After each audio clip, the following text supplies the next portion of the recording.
Could you please introduce yourself, including your cultural background and professional title? I think I should just start with I am not Indigenous. I am of Dutch and German ancestry. And I grew up in the Willamette Valley River area in Oregon. And we had 60 acres of forest with a creek that ran through it. And I had my own horse, so I basically am a country kid. And we used to go to the ocean, to Cannon Beach, Seaside, Oregon. That's very, very beautiful there. And so I think that, as a kid, I grew up really loving nature and kind of being part of nature.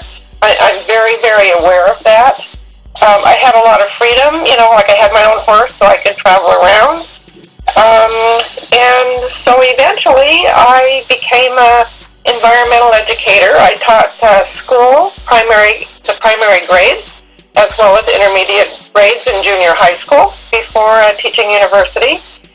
So I ended up being mostly an environmental educator, a marine educator, and a science educator at the University of Victoria. Can you share an example of how you integrated Indigenous knowledge or content into a post-secondary course? We really came up with the idea of braiding as opposed to integrating, because I know I've used integration in many ways in the past, but I think sometimes people integrate, like Indigenous knowledge, Indigenous science with science in such a way that it's kind of like just an add-on. It's just little bits and pieces. Whereas braiding, we're trying to get across the idea that when you braid, you kind of like braid all the strands together and the strands are intact.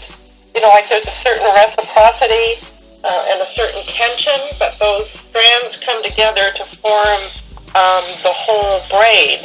And so we're trying to weave or braid Indigenous science with Western science to create a more sort of holistic view, so that both Western science and Indigenous science are considered to be respected, and both are legitimate forms of knowledge. So that's just a little bit of background with like how we're trying to approach this. Mm-hmm. And like when you asked about, an example, I'm going to give you an example that I've done with both kids in schools and with my undergraduate university students and with graduate students. But just this whole idea of, how do you teach kids to classify? When we think about it, Indigenous kids are often kind of left out in the science classroom in so many different ways. And one of those ways is how we teach classifying. Because what tends to happen is that we teach the Western modern science view, of classification, which is the Linnaean system, which is basically, for the most part, a hierarchical system where you have the lower animals at the bottom, the simplest, and the more complex, towards the top. And of course, humans are at the top of that system. And if we try to teach that system only with Indigenous students, what is happening to those kids? Indigenous kids who are grounded in the culture, they have a much more holistic idea of Mother Nature, and the whole idea that, everything is equal, whether it's plants or animals or rocks. You just even listen to Native kids talk. I've heard Native kids say things like, the rocks are hurting. The seagulls can talk. They tell you things. They tell you what to do and what not to do. So the plants and, the animals, water, mountains, they have consciousness and they can teach us things. That's a very, very different idea of classification. And so one of the things I like to do is to get both Native and non-Native kids, whether they're in the school system or at the university, to look at both systems.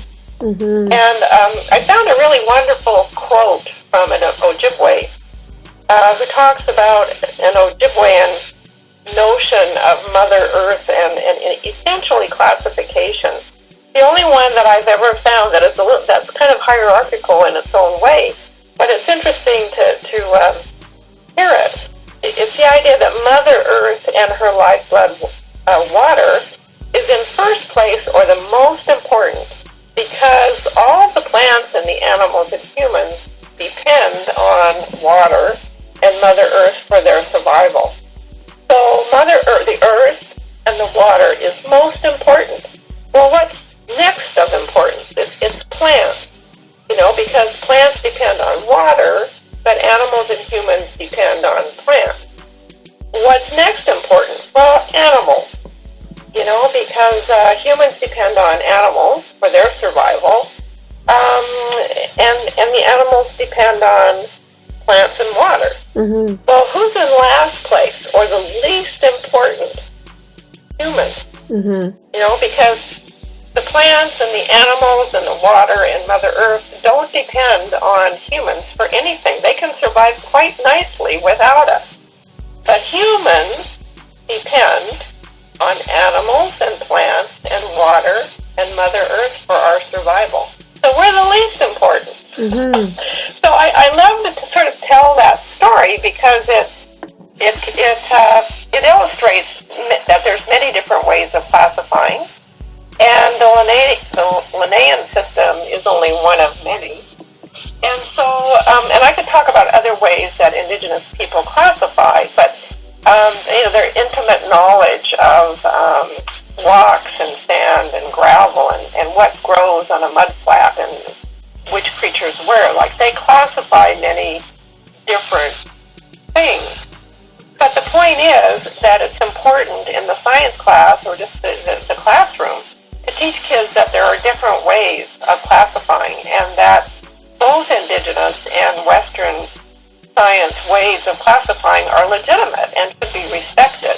And I think that when we teach this way, the Native kids feel more part of the classroom. They're not alienated. Mm-hmm. And the last thing I'll say about that is that we know from research that Indigenous kids, when they're confronted in the classroom with ideas that are completely at odds with their cultural teachings. I mean, if this is a Native kid that is steeped in certain cultural beliefs, well, what choices does that kid have?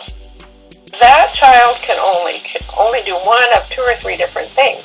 That child can reject the Western science concept outright, just completely reject it, or try to reinterpret it in light of their own cultural worldview, and frequently that comes out with some idea that's neither Native nor Western science, or play school games. In other words, memorize the answers, pass the test, and forget it mm-hmm. immediately thereafter, which is what all of us have done many times. So it's just really important in teaching, certainly a subject like science, to present both ways. And what we're really trying to do is that we're trying to teach so that all kids can be successful in school. It's important for both Native and non-Native kids to understand Western science concepts, but we don't have to try to make them believe everything. I mean, what kids believe is up to their parents and their culture. Mm-hmm. So, we have to think about what are the ethics involved in the way we teach. Mm-hmm. Are you still there? Yeah, wow, thank you. You brought up some really interesting points there. And I like how you talked about just the idea of sharing both knowledge systems with them and having them be able to see, that both of those are different and both valid in their own ways. So, yeah. And it's also important to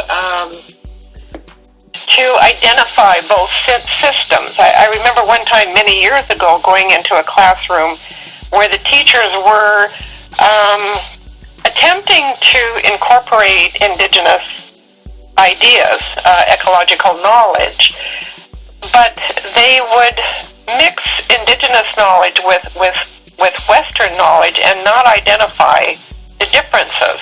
Oh. As if they they were all one. And I think that's almost as big a problem, as just teaching straight Western science. I mean, there is a difference, and kids need to know what those differences are.